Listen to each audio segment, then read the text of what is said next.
Mururungano uria urabangitwo na ikari ya soko ng'ombe hakuhi na tauni ya Garissa uragarurukire na gutuika ihinda ria kaguru ndeithia kuri aria mareyumiritie kunyita itemi.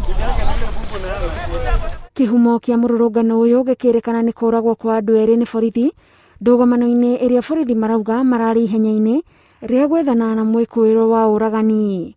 Officers moved to that place and approaching the suspect resisted arrest. Members of the public who were there also prevented officers from arresting the suspect. This gave the suspect opportunity to run away. Arurungani aya mararugamirie mihango kwa ihinda tauni-ini ya Garissa, nao aria marageragira barabara ya Garissa guthie Kismayu maramba kurugamia thabari ciao.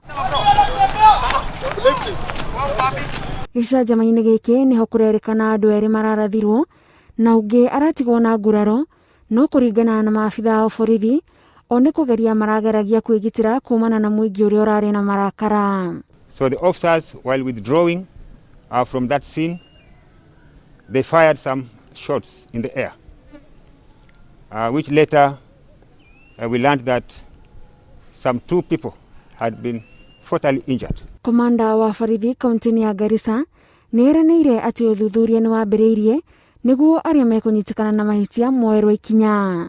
So I'm calling upon members of the public to remain calm and avoid demonstrations which we have experienced. Mwikuiro wa uragani uria urethanagwo nake ni borithi mbere ya gicanjama giki ni arahotire gwithara na borithi ni mambĩrĩirie mũngũrũrio wa gwethana nake. Handũ-inĩ ha Inooro TV, njĩtagwo Gathoni Wanjihia.